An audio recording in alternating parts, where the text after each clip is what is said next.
저희 방송 직전에 또 MBS 여론조사가 하나 났어요. 네네. 엄청납니다. 깜짝 놀랐어요. 야, 이 23일 그러니까 월요일부터 수요일까지 3일간 실시된 여론조사입니다. 아마 지난주에 여러 가지 데이터들이 담긴 여론조사로 보여지는데 정당 지지율이 충격적인데 더불어민주당이 45%, 국민의힘이 17%를 받았습니다. 이 17%라는 숫자는 제가 그 과거 박근혜 대통령께서 탄핵당할 때 자유한국당이 지방선거를 치르기 전에 이 정도였던 것 같아요. 예. 어떻게 좀 보셨어요? 이거 여론조사 17%. 아, 참 많이 안타깝죠. 예. 그렇게 안 되게 하기 위해서 우리가 많은 분들이 목소리를 같이 내고 있지 않았습니까? 그럼에도 불구하고 이 당에서 보여주는 행태가 결과론적으로 이렇게 지표로 나타내는 거죠. 결국에는 그 알량한 당권파 그들 빼고 모두가 예측한 결과 아닙니까? 장동혁 당대표가 잘못하고 있다고 생각하는 비율이 무려 62%입니다. 와, 62%예요.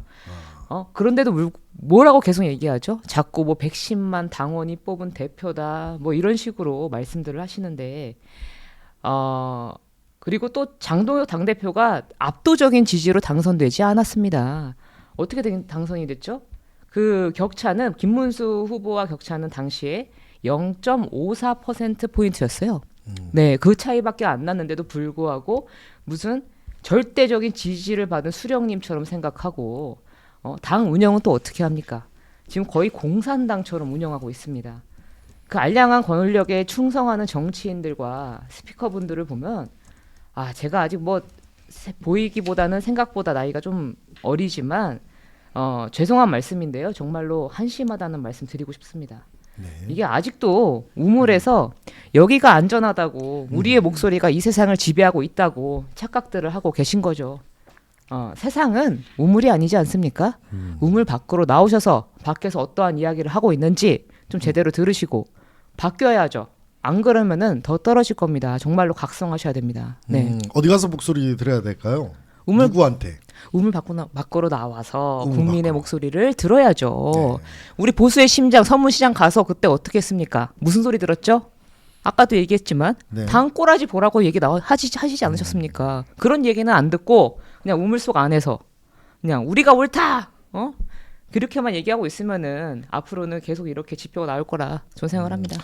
그 보면 아까 여론조사 당대표 못하고 있다 62% 말씀해 주셨는데 그럼 반대로 말하면은 잘하고 있다랑 모르겠다를 포함한 건 38% 정도잖아요. 그래서 제가 얼마 전에 여론조사에서 그 보수정당 역대 비대위원장 당대표 그 지지율을 봤는데 지금 장동혁 대표는 이제 밑에서 한 3등 정도 됩니다. 오히려 제일 밑에가 아니에요 생각보다. 근데 이제 그게 한 50% 정도 지지율이거든요. 그 여론조사상으로 50%대가 나왔는데 가장 잘한 83%에 육박하는 두 분이 계셨는데 과거 이제 차태기 정당을 수습했던 박근혜 비대위원장이 83% 그리고 그 한동훈 비대위원장이 82% 당원의 지지율을 받고 있었습니다. 근데 지금 이제 사실 그때는 뭔가 당원들의 이런 적극적인 지지를 받고 있다 이런 PR은 딱히 없었거든요. 그렇죠. 근데 지금은 조금 더 낮은데 당원들의 지지를 받고 있다는 PR을 좀 많이 하는. 말 같지도 않은 말을 조금 정당화하려고 그거 갖다 쓰는 거죠, 뭐. 왜냐하면 과거에는 이렇게 당의 사랑을 받는 것과 동시에 이거예요. 민심의 사랑을 받고 있기 때문에 당의 사랑을 받은 겁니다. 그러니까 굳이 이걸 말할 필요가 없는 거예요. 당심은 하나의 과정인 거지 그것 자체가 결과가 될 수가 없다 보니까요. 다만 이번에는 그렇지 않고 민심에게 항상 곡해를 받고 있다 보니까 이런 말씀을 듣는 거죠. 저는 이 데이터라는 것은 어쨌든 국민들이 정치인에게 이야기하는 가장 큰 성적표이기 때문에 누구보다 주의해서 봐야 한다고 봐요. 그런데 당권파들은 이 데이터가 보내는 경고 신호를 하나도 읽지 않더라고요. 자, 이번 건 같은 경우에도 그래요. 우리가 ARS가 아니라 전화 면접 조사이기 때문에 중도층의 마음을 더 확연하게 알아볼 수가 있습니다.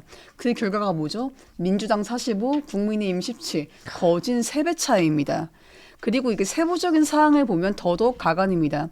모든 연령대 20대, 30대, 40대 쭉 하는 모든 연령대에서 국민의힘이 민주당에 비해서 패배했습니다. 마찬가지로 TK를 제외한 모든 지역구에서도 패배했습니다. TK 괜찮지 않냐? 네, 괜찮지 않습니다. 왜냐하면 동급이거든요. 이거 말고도 과거 갤럽에서도 마찬가지인 결과가 나왔죠. 이런 문제가 심각한 겁니다. 이게 저희가 계엄 이후 탄핵 소추안 가결되었을 때 국민의힘 상황이 정말 위험하다 말씀 많이 하셨죠. 근데 그때 12월 3주차에 조사 결과가 몇이었는지 아십니까? 국민의힘 지지율 26%입니다. 지금은 17%입니다.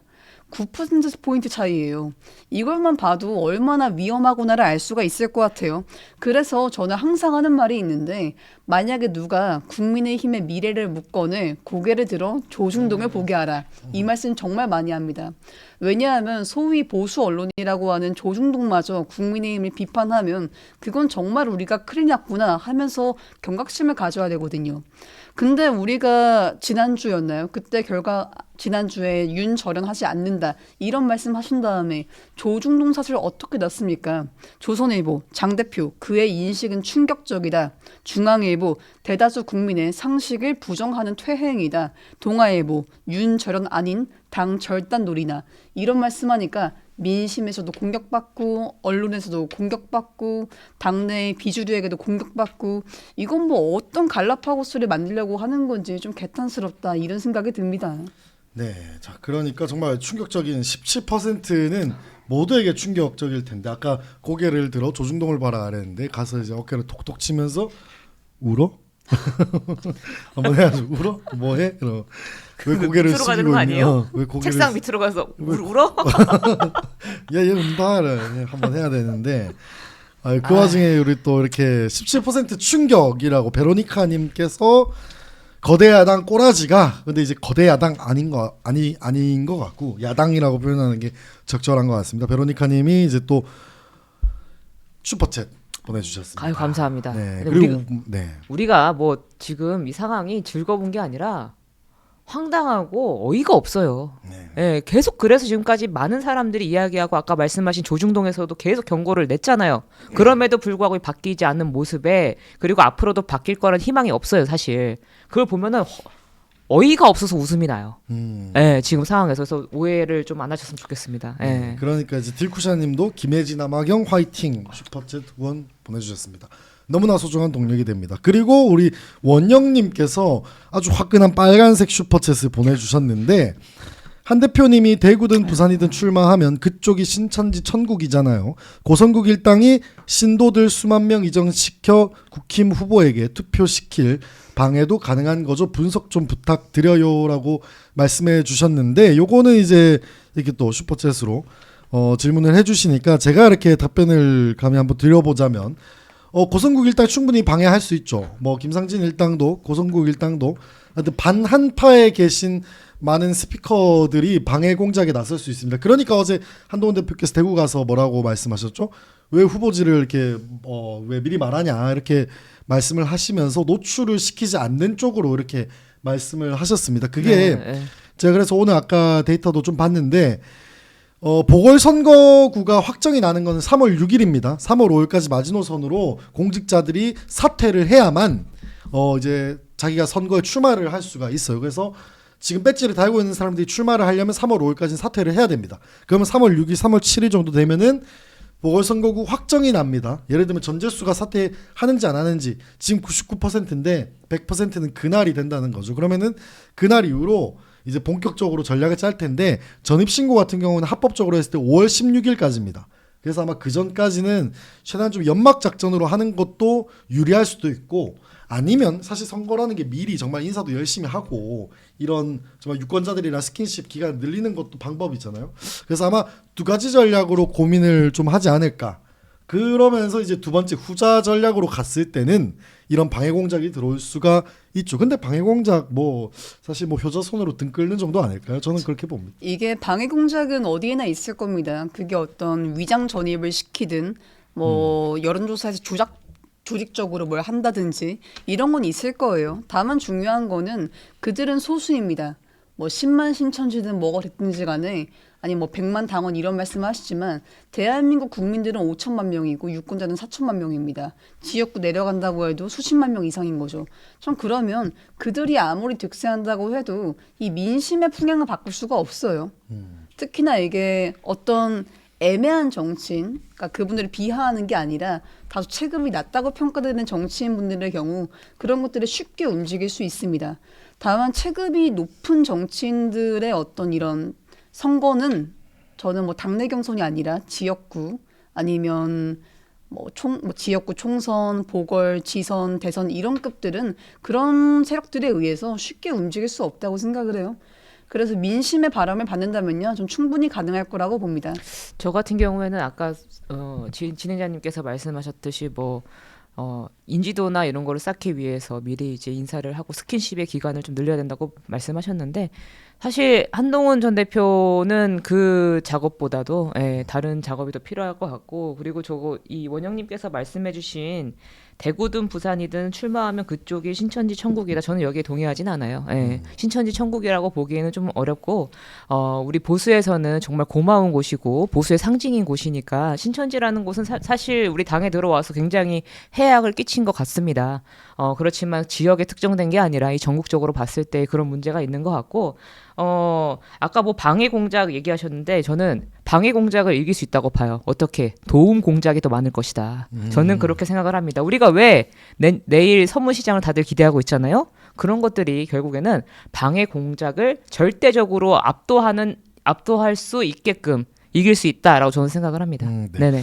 그 이제 정무 판단의 문제일 것 같아요. 사실 고성국 전환길 이런 사람들이 정무 판단이 지금 되는 사람들이 아닙니다. 아니죠. 기본적으로 정무 판단이 되는 사람이 아닌데 이제 본인들이 손짓하면은 정말 몇만 표, 몇십만 표가 날아갈 거다라고 기본적으로 생각을 하고 있는데 그것도 굉장히 오만이고 왜 정무 판단을 못 한다고 생각이 드냐면 지금 우리 국민의힘에 보면은 당대표라는 메신저가 굉장히 오염이 돼가지고 메시지 자체 힘이 안 실리는 거잖아요. 예를 들면 내가 지금 막 이건 예시입니다. 장동혁이 그랬다는 건 아니고 뒷돈을 받고 있는데 네. 공천원금 받는 사람 뭐라 하면은 국민들이 보시기에 똑같은 놈이잖아라고 하는 거잖아요. 약간 비슷한 원리처럼 지금 메신저가 굉장히 훼손이 되어 있기 때문에 그런 메시지의 효력이 별로 없습니다. 근데 그걸 지금 모르고 있잖아요. 그럼 그거 하나만으로도 지금 정무 판단이 굉장히 떨어지는 겁니다. 그래서 본인들이 뭔가 대구든 부산이든 여론 조작이며 투표 조작이며 우리가 할 수 있다. 충분히 이끌어낼 수 있다라고 생각하는 것 자체가 굉장히 안타깝다. 사실 이거 나중에 얘기하려고 했는데 네. 내일 열리는 부정선거 토론 같은 경우에도 엄청나게 많은 시청자들이 볼 것 같아요. 왜? 그렇죠. 부정선거를 믿는 사람들은 야 이준석이 발리는 거 보러 가자 하면서 뭐 또 갈 거고 이제 부정선거 안 믿는 사람들은 이준석이 전환기를 어떻게 혼낼까 그래가지고 또 보러 갈 거예요. 그럼 그 정도로 지금 생각하고 있기 때문에 아마 굉장히 정무 판단이 안 되는 것 같고 아무튼 방해 공작 1도 없을 거다. 그리고 혹여나 그 우리 서부지법 난동 사태를 비추어 봤을 때 뭐 조금 위험한 사태를 벌일 수도 있을 것 같은데 공직선거법 같은 경우에는 형량도 굉장히 셉니다. 그런 걸로도 괴롭히지 못할 거고 아마 큰 걱정은 안 하셔도 될 것이다. 이렇게 확언드립니다. 저는 이게 뭐 정무 판단도 중요하지만 기본적인 합리성과 이 상식적인 판단을 아예 못하고 있다. 그렇게 생각을 해서 이제 빚어진 결과라고 생각을 하고 정무 판단까지 바라지도 않습니다. 그것까지 바라지도 않는데 제발 좀 정상적인 사고를 하면서 맨정신으로 우리가 좀 도움은 못 될 망정 피해는 끼치지 말아라. 더 이상 보수에 떠났으면 좋겠다라는 생각 드립니다. 저도 동의합니다. 그런데 그런 비정상적인 행보들이 더더욱 가세가 될수록 그만큼 상식의 소리, 상식의 행보는 더욱 빛을 발하는 법이거든요. 그렇기 때문에 지금은 그분들의 큰 소란스러움에서 많은 사람들이 동요하고 움직이겠지만 이게 너무 가면 주변화가 됩니다. 좀 그리고 그 중심부인 상식적인 사람들이 들어갈 거라고 생각을 합니다. 그래서 머지않았다. 저는 이런 말씀 드리겠습니다. 네. 그 선을 누가 내보내는 게 아니에요. 그죠? 자연스럽게 본인들이 걸어가고 가는 있어요. 거죠. 본인들이 바깥으로 걸어가고 있습니다. 네. 뚜벅뚜벅. 근데 또 예전에 하경님이랑 방송할 때 그런 얘기를 한 적이 있는데 이제 가장 오른쪽에 있는 사람들은 너무 끝까지 가면은 떨어져서 반대로 간다던데 예, 지금 이현주 민주당 최고위원 엄청난 공격받고 있더라고요. 너 과거에 말이야, 저기 무슨 리박스 정광훈 그래서- 목사 구속됐다고 난리치고 그랬던 사람 아니야? 이러면서 막 그러고 있던데, 아무튼 참 재밌는 현상입니다. 아무튼 그 원영님 포함해서 우리 슈퍼챗은 우리 입국열차에 엄청난 동력이 됩니다. 좋은 방송 많이 만들도록 하겠습니다. 고맙습니다. 자, 그러니까 이제 대구, 아까 여론조사 얘기로 다시 돌아가 보자면 서울 41대 19인데 이것도 충격적인데 대구가 28%로 동률이 나왔어요. 야, 이거 뭐 어떻게 좀 봐야 될까요? 내일 서문시장 괜찮을까요? 뭐 어떻게 좀 보세요? 사실 이게 그 우리 당에서 대구와 이제 경상도를 이제 대하는 이 오만한 태도에서 이제 빚어진 결과라고 보고 우리가 이렇게 하면 안 돼요. 무슨 우리가 보수의 성지라고 해서 그쪽에 표 맡겨놨습니까? 표 맡겨놓은 거 아니거든요. 근데 지금 보면은 영남 자밀련이다 이렇게 지금 예전부터 평가가 되고 있는데 우리가 거기만 이기면 된다 해서 이제 지금 보면은 대구시장에만 나가는 사람들이 지금 예전에 따지면 우리 대선 때 후보가 18잠룡이라는 얘기가 나올 정도로 많은 후보들이 나왔었는데 지금 거기도 마찬가지 아닙니까? 근데 지금 경기도 같은 경우는 어떻습니까? 지금 누가 나올지도 모르겠어요. 아무도 하려고도 하지도 않고 그 말인 즉슨 뭡니까? 저기는 우리가 되니까 안심할 곳이니까 그런 식으로 계속 행동을 해왔는데 지금 오늘 결과가 나왔죠. 28%입니다. 이거 가지고도 결국에는 그래도 대구인데 약간 이런 안일한 태도가 앞으로도 이어지지 않을까라고 생각은 하고 있고요. 그렇지만 그러면 안 되죠. 그럼에도 불구하고 우리는 어떻게 해야 됩니까? 우리가 보수에서 있으면서 저도 지금 당에 있습니다. 당에 있는 우리가 당에 있는 당원으로서 요청을 해야 되겠죠. 우리 당이 이대로 가면 안 된다라고 계속 얘기를 해야 되고 그런 말씀을 앞으로도 드릴 텐데 내일 그러한 결과를 보더라도 저들은 인정하지 않으려고 하겠죠. 네. 네, 요거 대구 어떻게 좀 보세요? 일단은 아까 말씀하신 것처럼 정말 민주당 출신 어떤 김부겸 같은 분께서 대구시장이 될 수 있겠다. 저는 이거 정말 진지하게 네. 우리가 우려를 해야 한다고 생각을 합니다. 실제로 그 경북고 출신으로서의 그런 지역 연구도 강하기 때문에 가면 요즘 시대에 무슨 학연이야라고 하시면 TK는 다르거든요. 그럼 지역구까지 꽉 잡고 있는 사람이 지금처럼 정당 지지도마저 국민의힘과 민주당의 동률로 가는 순간은 위험하다고 생각을 해요. 다만 한 가지 알아둬야 할 거는 대구 경북이 만만한 곳이 아닙니다. 물론 박근혜 전 대통령님으로 인한 어떤 탄핵의 트라우마를 가지고 있는 거는 맞아요. 그렇기 때문에 어떤 계엄 이후 탄핵과 장동혁 대표 선출 이 모든 과정 속에서 TK의 민심이 조금 더 강성층에게 간 거는 맞습니다. 그 이유는 다시 한번 대통령을 떠나보내는 거에 대한 어떤 트라우마가 있기 때문이죠. 다만 대구 시민들의 진짜 트라우마는 어떤 탄핵이 아니라 패배입니다. 2018년도 지방선거 패배하고서 얼마나 대구 시민들이 붕괴했습니까?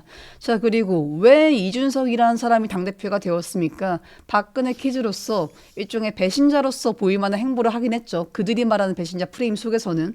그럼에도 불구하고 탄핵의 강을 넘겠다라고 말한 그 사람을 대구 시민들은 인정해줬습니다. 그 사람이 정당한 선거를 통해서 당대표가 되었습니다. 이유는 간단합니다. 대구 시민들은 훌륭하거든요. 지혜롭거든요. 전략적 선택이 가능합니다. 전 그렇기 때문에 지금 상황 속으로 가면 지방선거 때 내가 국민의힘을 너무 사랑하니까 더더욱 국민의힘을 선택하지 않겠다. 이런 선택을 하실 수 있지 않을까라는 염려가 되긴 합니다. 그러니까 아니 이렇게까지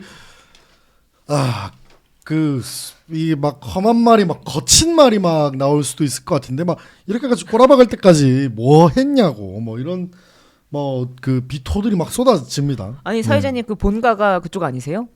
대구는 아니고 네. 경남입니다. 그렇죠. 예, 네. 그렇습니다. 경남은 어때요? 이번에 설날에 가셨을 때 어떠셨어요? 설날에 거기가? 못 가봤고 이제 네. 오늘 내려가는데 네. 아마 엄청나지 않을까. 제가 그 친구들 단톡방이라던가 뭐 지역적으로 이제 그 막 단톡방들이 막 있는데 난리죠 뭐. 그렇죠. 쟤 왜 저래 이러면서 정신 나갔냐 뭐 약간 이런 느낌. 근데 사실 어지간하면 이쪽 사람들은 믿어주려고 해요.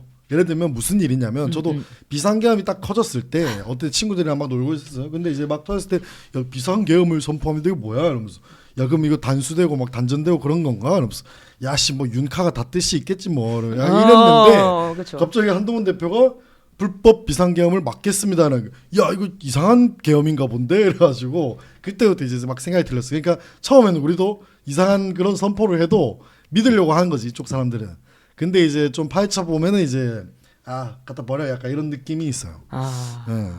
그래도 의리 약간 이런 게 있어가지고 그래서 이제 아무래도 뭐 그런 의리에 죽고 의리에 살아야지 뭐 이런 게 있는데 좀 더 합리적으로 바라봐야죠. 근데 의리가 밥 먹여주지 그렇죠. 않으니까. 아니 근데 그게 의리가 나쁜 게 아니에요. 네. 네, 나쁜 건 아니지만 그걸 이용하는 인간들이 문제인 거죠. 그렇죠. 그리고 네. 공직자는 국민들을 위해서 일을 해야죠. 어제 우리 또 제가 쇼츠로 올리긴 했는데 공직자들 세금으로 돈 받는 사람들은 국민을 위해서 일을 해야 됩니다. 맞습니다. 네, 근데 국민을 위해 돈 받는 사람들이 이상한 소리를 또 하고 있습니다.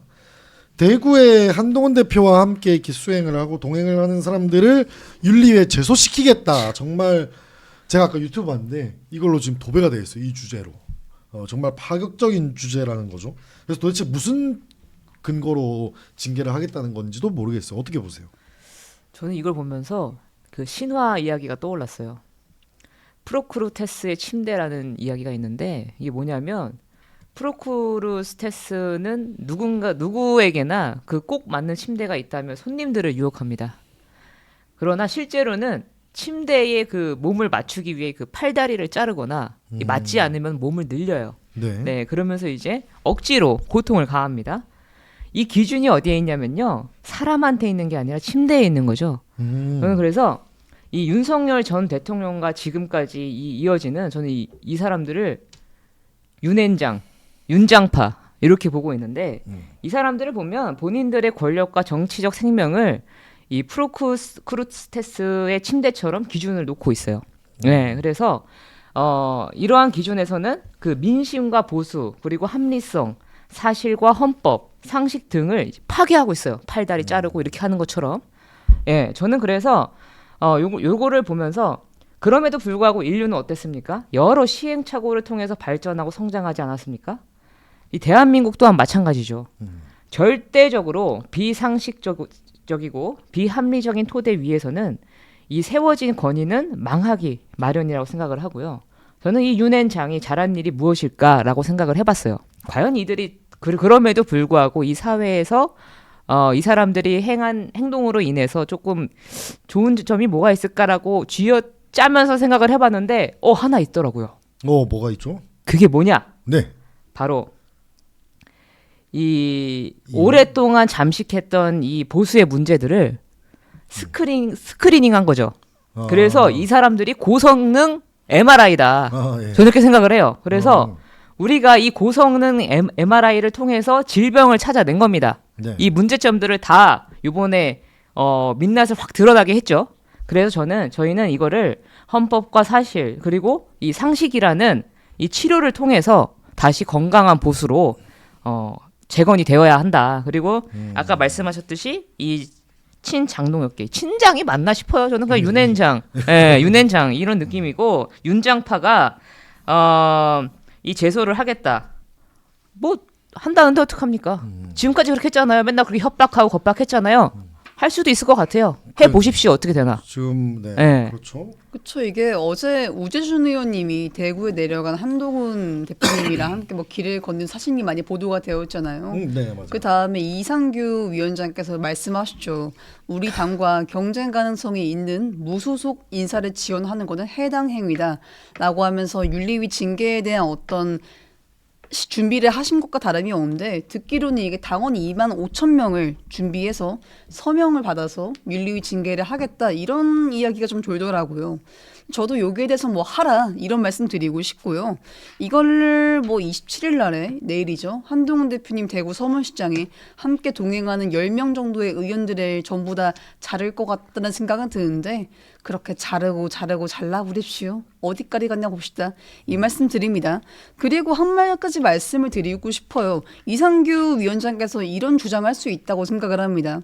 우리는 뭐 민주당이 아니고 우린 당권파가 아니기 때문에 다양한 의견들 존중해야 되겠죠. 다만 그렇게 주장을 하실 거면 한덕수 차출론에 함께했던 국민의힘 중진 의원님들에게도 한 목소리 해야 되지 않나 싶습니다.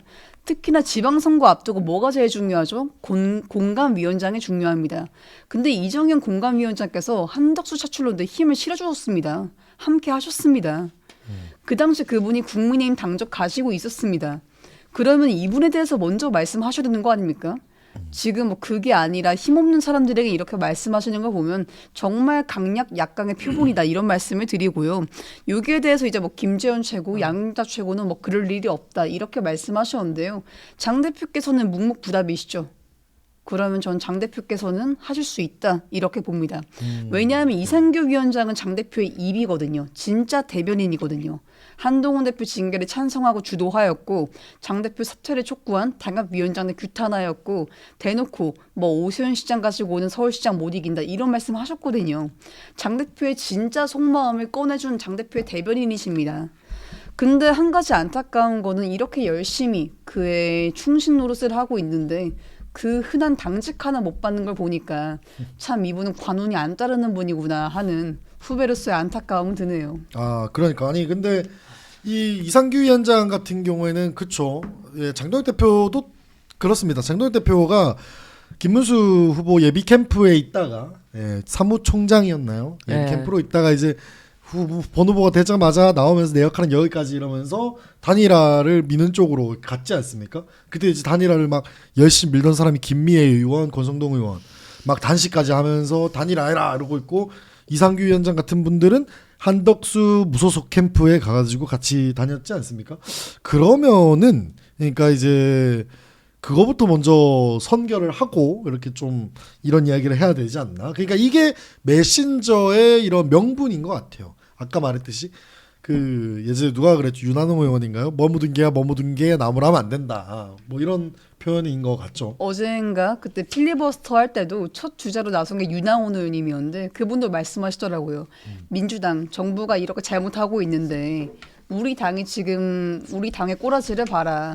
우리가 이렇게 반성하지 못하고 있고 민심과 함께하지 못하고 있는데 이렇게 이야기한다고 해서 국민들이 듣겠나? 이렇게 말씀하시더라고요. 같은 맥락인 거죠 이것도. 그리고 뭐 이상규 위원장이 그 페이스북에 뭐 자기가 뭐 악역을 자처하겠다 뭐 이런 식으로 글을 썼는데요. 악역을 자처하겠다라는 뜻은 뭡니까? 결국에는 우리가 어떠한 공동의 대의를 위해서 내가 힘들지만 악역을 하겠다. 약간 이런 결심인데 여기서 대의가 뭐가 있어요? 아무런 대의가 없어요. 그럼 결국에는 우리 당의 대의가 뭡니까? 선거 이기는 거죠. 선거 이기는 건데 거기서 그거에 완전히 반하는 행동을 하면서 무슨 악역을 자처해요. 그냥 악이죠. 애당초 지방선거 승리를 이야기하시면서 국민의힘에서 가장 경쟁력이 있는 오세훈 시장을 대놓고 비판하는 것부터가 문제라고 생각을 하죠. 아니 뭐 근데 이상한 것도 없습니다. 장동혁 대표께서도 뭐라고 말했습니까? 오세훈 시장 여러 가지 장점이 많이 있는데 거의 유일한 단점이라고 하면 다선 시장이기 때문에 어떤 행정적 피로도가 있는 거거든요. 근데 그 유일한 단점을 장 대표께서 스스로 인터뷰에서 말씀하시지 않았습니까? 그러니까 이분들은 지방선거 승리에 대한 생각이 없으신 거죠. 그 점이 좀 안타깝습니다. 그러니까 오세훈이 경쟁력이 없다고 생각하면은 이상규는 소위 말하는 이제 좀 그런 감다뒤 이런 느낌이 좀 있는 것 같네요.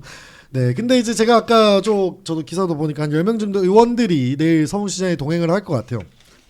말했던 우재준 의원도 그렇고 배현진 의원, 진종호 의원, 뭐 정성구 의원 등등 의원들이 동참을 할 것 같은데 제가 아까 비공식 루트로 이렇게 전해 들었는데 제명하라지 뭐라고 하셨다 하더라고요. 그렇죠. 뭐 어쩌라고 제명하라지 뭐 내가 뭐 했냐 뭐 약간 이런 느낌. 뭐 한들 제명시킨 사람인데 그러니까 이인재 피닉스 이인재 케이스랑은 좀 다른 거잖아요. 그리고 오히려 예를 들면 컷오프에 반발을 하면서 이건 부당하다 해가지고 무소속으로 나가는 사람들이야말로 좀 더 괘씸한 거 아닌가요? 그 사람들은 정말 그냥 당에 해악을 끼치기 위해서 본인의 이익을 위해서 이제 한 거잖아요, 사실. 예를 들면 최근에 홍준표 시장 있죠. 수성구에서 2인선 떨어뜨렸지 않습니까, 결국에. 하여튼 그런 케이스랑은 좀 다른 케이스인데 자꾸 그런 케이스랑 동일 케이스, 오히려 더 나쁜 케이스라고 소개를 하는 건 좀 너무 악취가 나지 않나. 아이 뭐 이게 협박과 겁박이 먹힐 사람한테 해야죠. 이미 지금 목소리를 우린 이렇게 가면 안 된다라고 얘기하는 의원들한테 자꾸 그러면은 혼나 제명해 백날 얘기해봤자 그게 통하겠냐고요. 이런 감각도 없는 거예요. 본인들이 어떻게 하면 이길 수 있는 전략도 못 짜요. 그렇죠. 그리고 원래 그런 칼이라는 거는 검속에 그러니까 칼날 그 검집 안에 있을 칼집이 때 있어요. 무서운 거거든요.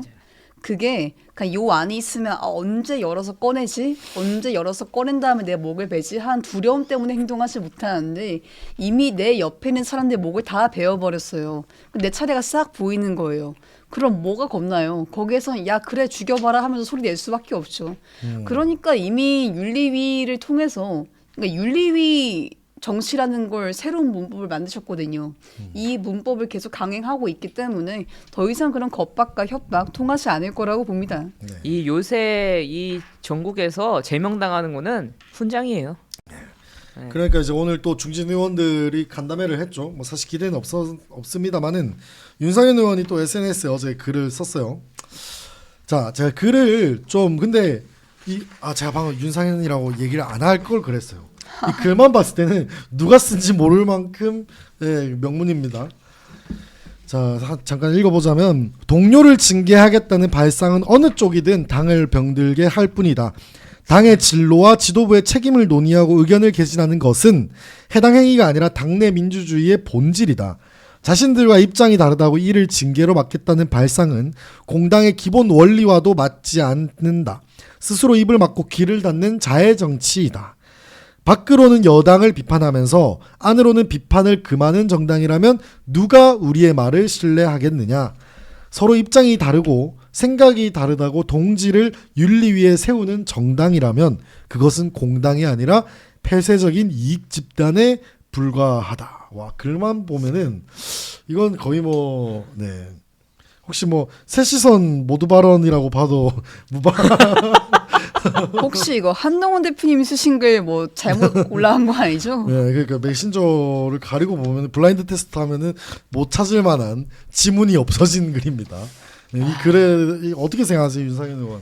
윤상현 의원의 지금까지 행보 보면 굉장히 비판적이고 저런 분은 이제 정치를 그만하셔야겠구나라고 생각을 했는데 그럼에도 불구하고 지연된 정의이긴 합니다만 그래도 이 목소리를 내는 거에 부합되는 목소리고 상식적인 목소리를 낸다고 하면은 우리가 그거에 대해서 맞다고 얘기는 해줄 수 있어야 된다고 생각합니다. 그동안의 행보가 물론 잘못되었지만 사실 그러한 뭐라 그럴까 이 사람에 대한 판별이나 어떠한 그 기준을 들이밀치기는 지금은 아니다라고 생각을 하고 지금은 이 발언에는 우리가 공감하고 맞는 말이다라고 이제 박수 쳐줘야 된다라고 개인적으로 생각을 합니다. 네. 그렇죠. 이게 메신저의 그간의 행보는 많은 비판을 받곤 하지만 어쨌든 지금 메시지의 내용은 이보다 훌륭한 명문은 없다라고 판단할 수 있으니까요. 다만 그러면 윤상현 의원님이 최근의 행보를 보면서 엔추파도스라고 하면서 많이 비판을 받고 있잖아요. 갑자기 설 명절 즈음부터 사과하면서요. 근데 이게 함의하는 바가 뭐냐면 이제 당권파 시대는 막을 내리고 있구나. 새로운 태양이 뜨겠구나 라는 걸 말하는 겁니다. 왜냐하면 윤상현 의원님은 무소속으로 2번이나 당선되시고 그 누구보다 민심을 잘 알고 있거든요. 그렇기 때문에 사실 지난 1, 2년 동안은 당권파가 득세했잖아요. 즉 이분도 초반에 윤어게인과 함께한 이유는 지금 내가 이쪽과 함께 해야지 나에게 힘이 되겠구나라고 싶은 거예요. 정확한 판단이었습니다. 그렇게 되었으니까요. 그렇다면 왜 지금 이렇게 당권파에서 멀어지고 민심과 함께 가는가? 앞으로의 시대는 당권파가 아니라 어떤 합리적 보수의 길이기 때문입니다. 전 그래서 이거는 어쨌든 우리 합리적 보수 세력들에게는 굉장히 좋은 시그널이다 이렇게 말씀을 드리고 사실 중진으로서 많이 안타까운 행보를 그간 보이긴 했지만 예수님께서 말씀하신 바와 같이 지금은 뭘 가릴 때가 아닙니다. 그러니까 좋은 목소리 내셨으면 그거는 그냥 그거들을 인정하고 받아들이고 우리에게 좋은 도구로 사용하는 게 맞다고 봅니다. 그렇죠. 그래야 이제 목소리가 더 번져서 더 이제 목소리 내시는 분들이 또 생길 거고 그리고 윤상현 의원께 제가 또 부탁드리고 싶은 거는 그 지역구가 인천이잖아요. 인천 시당이 지금 박종진 위원장이 계신 곳이고 그 시당 사무실에 보면은 윤석열 전 대통령의 사진이 걸려 있다고 전 들었는데 그런 것부터 좀 목소리 내 주셔가지고 인천부터 좀 잘 정리가 되었으면 좋겠다라는 말씀 드리고 싶습니다. 네, 안 그래도 박종진 위원장이 여기 원외 당협위원장들을 윤리에 제소시키는 무슨 성명의 이름을 올렸다가 그 본인의 의지로 그걸 또 뺐다고 하더라고요. 뺀 게 그래서 맞아요? 네, 뺐다고 하고 그 몇 명이 그러니까 약간 자기네들이 그 이제 주도하는 세력이 있잖아요. 주도하는 당협위원장 몇 명이 있는 것 같아요. 그 사람들이 자기가 판단했을 때는 아 얘네는 성명에 이름 넣어도 괜찮을 거야 한 사람들까지 다 넣었나 봐요. 그렇게 했더니 이제 한 명씩 연락이 오는 거죠. 근데 액션만 취하는 사람이 있고 진짜 빼달라고 한 사람들이 있었나 봐요. 뭐 근데 박종진 위원장이 그렇게 신뢰도가 높은 메신저는 아닌 것 같긴 합니다만은 빼달라고 한 건 맞는 것 같아요. 김기흥 당협위원장도 그렇고 몇 분은 이렇게 빼달라고 했었다고 하더라고요. 그렇게 해서 점점 빠지고 있는데 아까 윤상현 의원 얘기를 다시 돌아가 보자면 그런 것 같아요. 꽃게가 이사 가면 뭐 지진이 오고 그 다음에 개구리가 울면 비가 온다. 뭐 이런 느낌으로 봐도 무방하겠다라는 생각이 좀 드네요. 그렇게 정리를 해보도록 하겠습니다. 근데 이러는 와중에도 제가 오늘 중진 무슨 간담회 했잖아요. 제가 아까 기사 보면서 좀 빡쳤던 게 나경원 의원 진짜 감이 없다. 이런 와중에도 이재명 정권이 부동산 주식으로 국민의 눈과 귀를 가리면서 완전히 사법부를 장악하려고 하는데 오히려 우리 당내가 더 시끄럽다라고 멘트를 합니다. 이거 아니 이재명 정권이 부동산 주식으로 시끄럽게 하고 있는 거 모르는 사람 혹시 모르시는 분 아니 근데 아직까지 이런 소리를 하고 있습니다. 이거 어떻게 보세요? 일단 나경원 의원님께서 우리 당에 오랫동안 헌신해 오신 감사한 중진 의원님은 맞습니다. 그분이 보인 행보가 어떻든지 간에 일단 수십 년 동안 활동을 해왔다면 그것만으로 어떤 존경심을 가져야 하는 거는 맞아요. 다만 최근의 행보를 보면 그 존경심이 많이 좀 깎아지고 있어서 저 스스로 좀 죄송한 마음이 듭니다. 왜냐하면 중진으로서 보여야 하는 태도는 당이 그릇된 방향으로 갔을 때 민심과 괴리가 됐을 때 단호하게 쓴소리를 하는 거거든요. 물론 나경원 의원님도 그게 잘못되었다는 건 알 겁니다. 그러니까 대놓고 윤어게인 이렇게 외치지 못하겠죠. 다만 그럼에도 불구하고 이것들을 건드리는 순간 자기한테 공격받을 게 있다 보니까 그런 거에 조금 더 약간 지레 겁을 먹어서 좀 회피하시는 것 같은데요. 더 이상 사안을 회피할 수가 없습니다. 우리가 그냥 눈 가리고 아웅할 수 있는 정도의 사이즈가 아니에요. 그러면 그냥 단호하게 좀 그 뜯어내는 과정 속에서 손에 조금 피가 묻는다고 해도 뜯어내야 됩니다. 그게 진짜 중진입니다. 그런 것들을 의원님께서 보여주시면 너무 감사하겠습니다. 저는 어떻게 느꼈냐면 이제 나경원도 지금 길이 잘못된 건 인지를 한 것 같아요. 사실 이 정도 되는데 인지 못할 리가 없어. 못할 수가 없는 건데 인지를 했지만 한동훈이라는 사람에 대해서 남아있는 그 앙금 때문에 내가 곧 정계 은퇴하면 은퇴했지 이 사람에게 0.1g이라도 호의적인 말은 못하겠다라는 약간 강박이 있는 것 같아요. 우회적으로라도 간접적으로라도 한동훈에게 득이 되는 멘트는 내가 참아 못 친다 이런 느낌? 정치를 네, 오래 하셨잖아요. 근데 나경원 의원님께서 네. 그래서 저는 아마 그런 개인적인 앙금이 있을 수 있다고 생각을 해요. 왜냐하면 과거 당대표 토론하면서 문제가 있었던 건 맞으니까요. 그렇죠. 다만 진짜 정치인은 미운 놈에게 떡 하나 더 주는 사람입니다. 전 나 의원님께서 동작구 정말 잘 가꾸셨고 그리고 정치 의회주의자로서 여러 번 활동하셨잖아요. 전 그러면 그거는 행보를 보면 더 넓은 그릇으로 정말 한 대표님에게 어떤 개인적인 앙금이 있다면 시원하게 털어버리고 장 대표님이 어떤 길을 가든 그것들을 비판하는 게 자기한테 조금 이롭지 않더라도 쓴소리하고 그런 모습으로 가셨으면 좋겠습니다. 그게 진짜 나다르크 아니겠습니까? 우리 이제 하경님 동작 구민이라고 이렇게 실드도 좀 쳐주시는 것 같은데. 아 맞네.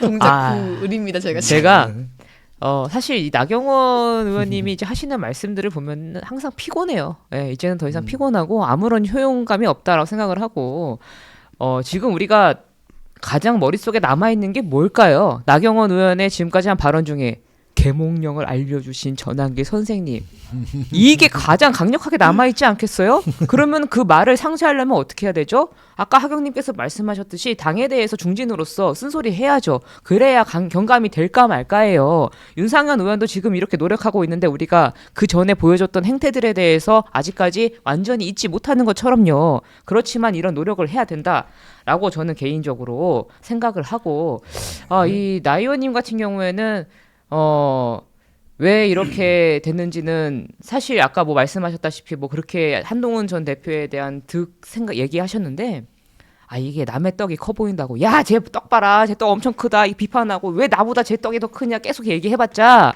결국 자기 손에 있는 떡이 떨어져요. 떨어져서 자기 떡조차 못 먹어요. 남의 득을 신경 쓰다가 본인의 실이 더 커진다라고 저는 개인적으로 생각을 합니다. 간혹 그러니까 늘 그러니까 아까 이 멘트도 보면 뭐 이재명 아니 이거 당내 장동혁이랑 간담회를 하는데 이재명 정권 부동산 주식 사법부 장악 이런 그냥 진짜 무슨 공주에 떠다니는 소리를 왜 하는지 도대체 감이 안 오는데 늘 이래요. 근데 가끔 이상한 짓을 또 하거든요. 얼마 전에 이제 한덕수 총리 23년 그 선거 받고 막 휘청휘청 할 때 갑자기 그쪽 진영에 있는 모든 유튜버들을 집합을 시켜가지고 무슨 행사를 합니다. 보고 깜짝 놀랐어요. 고성국 TV부터 해가지고 네. 막 다 모아요. 크고 작은 유튜버들을. 그래가지고 무슨 공식 공론의 장이 아니라 공치사의 장을 만들어가지고 자화자찬하는 그런 행사를 합니다. 진짜 기괴했어요, 약간. 그러니까 이게 뭐냐면요. 이 싸운다는 정의를 좀 잘못하시는 것 같아요, 다들. 밖에 나가서 우리가 뭐 예를 들어서 지하철역 앞이라든지 뭐 십자가 큰 거 들고 예수 믿어야 돼, 뭐 불신지옥 뭐 이렇게 하면서 막 야 왜 안 믿어? 하면서 막 화내고 성질내고 이렇게 싸운다고 해서 그 사람들이 믿습니까? 그 마음은 사실 이 안에 예수님의 사랑이 깃든 사람도 그걸 보는 순간 반감을 가질 수밖에 없어요. 지금 싸움의 형식을 그렇게밖에 못합니다. 우리가 민주당을 이기려면은 결국에는 답이 하나밖에 없어요. 뭐죠? 민심을 얻는 것밖에 없어요. 왜요? 아니 국민이 투표를 하잖아요. 국민이 투표를 하는데 그렇게 싸워서 무슨 허황된 싸움. 예를 들어서 그 어디죠? 국회 본회의장에서 이재명 대통령 왔을 때 뭐 이재명 범죄자 뭐 아우 이렇게 한다고 제대로 싸우는 겁니까? 그런 것들이 싸우는 게 아니다라는 말씀을 전 드리고 싶습니다.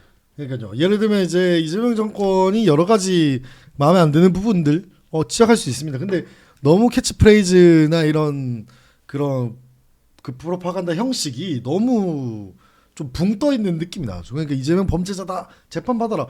아 당연한 말인데 명확하게 예를 들면 김현지가 지금 이까지 인사권을 행사하는 거는 명확하게 불법이고 잘못된 거 아니냐 뭐 이런 식으로 뾰족하게 딱 뚫고 들어가서 이제 예를 들어서 그렇게 해서 형사 처벌이 나왔다. 그럼 이제 그거 가지고 또 대수특비를 하고 약간 그런 약간 전략을 짜야 되는데 그냥 이제 무작정 이재명 재판 받으면 끝난다 뭐 이러고만 있으니까 공격이 안 되는 거죠. 그게 좀 많이 안타까운 네. 것 같아요. 왜냐하면 우리가 어떤 공격을 할 때 그러니까 대한민국 국민들이 정말 똑똑하거든요. 그럼 단순히 누가 나쁘다, 좋다 이런 식으로 하면 안 먹힙니다. 뭐가 잘못되어 있는지 그것들을 우리가 메인 캐치프레이즈로 만들어서 공격을 해야 됩니다. 그게 진짜 정치적 공격이고 프레임이고 싸움인 거죠. 그런데 우리가 뭐 이재명 잘못되었다라고 말을 하지만 실제로 뭐가 잘못되었는지 더 구체적으로 설명을 못한 거는 있어요. 말씀하신 대로 김현지 누님, 네, 김현지 현지 누나. 누님, 네, 현지 누나께서 그렇게 인사권 남발하시고 잘못된 게 많이 있지만 사실 그런 것들을 잘 설명했나요? 그렇지도 않습니다. 다주택자 범죄자 만든 것들, 대장동 항소포기, 위례신도시 항소포기 여러 가지 문제가 많이 있었습니다. 한미 연합훈련도 축소가 되었고 한미 이제 공동 연합훈련에서도 이제 일본은 빼면 안 되냐 이런 말씀하시고 북한에게도 욕 먹었고 너무나 우리가 이재명 정부와 무도한 민주당 여당에 대해서 공격할 것들이 많아요. 비판할 점들이 굉장히 많이 있습니다. 근데 그 내용들에 대해서는 제대로 공격을 하지 못하고 그냥 허황된 소리로 하다 보니까 나도 정말 잘 싸웠으면 좋겠는데 이거는 싸우는 것도 아니다.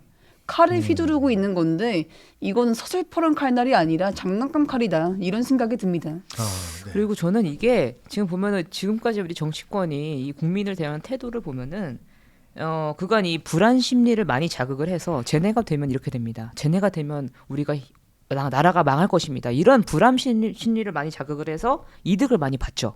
근데 저는 이게 더 이상 점점 통하지 않는다고 봐요. 더 이상 이제 불안 심리 기껏 지금 자극을 했는데 결과론적으로는 어때요? 지금 가장 못했던 거는 윤석열 전 대통령의 계엄이에요. 민주당이 정권을 잡으면 굉장히 우리나라가 망할 것처럼 했지만 결국에는 가장 큰 결단을 잘못했던 거는 윤석열이 보여줬고 더 이상 그게 통하지 않는 거고 이제는 정치권에서 무엇을 해야 되냐? 이제는 유능함을 보여줘야죠. 예, 한동훈 전 대표가 장관 시절에 그 엘리엇 사건이나 론스타 사건 같은 경우에도 보면은 결국에는 국익으로 우리가 안겨주지 않았습니까? 그랬을 때 그러한 유능함들을 보여주면서 아 그래도 쟤네보다 쟤네가 더 잘하네 라는 이런 거를 보여줘야 희망을 보여주고 기대감을 보여줘야지 맨날 쟤네가 잡으면 공산화 될 거고 공산당은 지들이 하고 있어요. 보면은 우리가 새시선에서도 무슨 노래 만들었죠? 장동혁 사퇴하라. 예? 윤어게인, 네. 인민수령, 보수를 뽀개놓고 당을 망치는 당대표가 말이 되냐? 장동혁은 사퇴하라. 이렇게 얘기했듯이 결국에는 본인이 무능하고 그렇게 이용하는 사람들은 정치권에서 퇴출, 여야를 막론하고 퇴출되어야 한다. 저는 이렇게 생각합니다. 말씀하신 대로 또 우리가 유능함을 잘 보여야 한다고 했는데요. 그 기회가 있었습니다. 한동훈 대표님은 우리 당의 사람으로서 행정부로서 활동하신 분이잖아요. 네. 그분이 론스타 승수하고 엘리엇 승수하고 너무 여러 가지 호재가 많이 있었어요. 그럼 정상적인 정당이라면 야 민주당 봐라 너네 다 안 된다고 했지. 근데 한동훈 대표 우리 당 대표였던 사람이 이렇게 했어 어떠냐. 이걸로 쭉 밀고 나가서 신문 일면 장식했어야 됩니다. 국민들의 수천억 국고를 지킨 사람이거든요.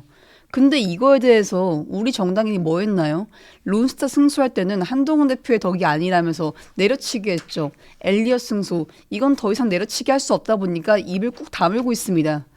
그러니까 우리가 민주당을 공격하고 우리 국민의힘의 유능함을 보여주기 너무나 좋은 수단임에도 불구하고 아무런 도구도 사용하지 못하는 거예요. 이런 걸 보면서 아 민주당과 잘 싸우기 위해서라고 이야기를 하는데 그렇게 싸우기 좋은 도구들이 넘쳐나고 있는데 단순히 그게 다른 사람의 손을 탔다는 이유로 사용하지 않는 이유는 뭔가 이 의문심과 안타까움이 좀 많이 드는 것 같습니다. 그러니까요. 네. 지금 당이 약간 그런 사회주의 뭐 이런 이야기가 많이 나오잖아요. 근데 지금 이번에 북한에 당대회 막 했는데 진짜는 다르긴 하더라고요. 쥐도새도 모르게 사람 없어지고 뭐 몇 인자가 없어졌다 뭐 이런 기사들을 보니까 아 진짜는 다르구나. 오리지널의 맛은 이거구나. 뭐 이런 생각이 좀 들었는데 여하튼 북한은 북한이고 우리 대한민국이 좀 잘 돼야 될 텐데 우리 보수 정당이 이렇게 되는 거는 굉장히 안타까운 마음이 많이 든다. 이런 국민들이 좀 많은 듯합니다. 17%의 충격은 아마 한동안 이어질 것 같습니다. 이번 주말까지는 17%의 충격. 요거는 계속 여파가 있을 것 같고요. 그리고 그거를 말씀을 꼭 드리고 싶었는데 내일은 서문시장에 저희 입국열차 팀도 출동을 합니다. 여러분들의 인터뷰를 들어보고 목소리를 들어보면서 저희가 또 촬영팀도 따로 또 갑니다. 그래서 촬영해서 여러 가지 영상들이나 이런 것도 제작을 해서 여러분들께 보여드릴 수 있도록 하겠습니다. 방금 한상만님께서 구독하셨다고 하는데 구독 놓아주십시오. 너무 감사합니다. 눌러주십시오. 우리 PD님 네. 몇 명 남았죠? 2만 명까지 우리 예 지금 2만 명 이번 방송을 통해서 35명 남았나요? 8명. 아 8명만 더 구독을 하면 저희 국열차 2만 열차가 됩니다. 여러분들 많이 도와주시면 감사하겠습니다. 집에서 시청하고 계신 분들은 이제 남편분과 아들님이 휴대폰 빨리 훔쳐서 구독 눌러주시면 감사하겠습니다. 네. 좋습니다. 그 와중에 우리 원영님께서 이제 비율을 하나 찾아주셨는데 한동훈이 지켜낸 7조 1,600억 원이 어느 정도로 대단한 건지 감이 안 와서 찾아봤더니 2025년 작년이죠. 모든 라면 회사의 수출과 국내 매출을 모두 합쳐도 7조 원이 좀 안 된다고 합니다. 와, 엄청나네요. 네. 아무튼 좋은 정보 찾아주셔서 감사드립니다.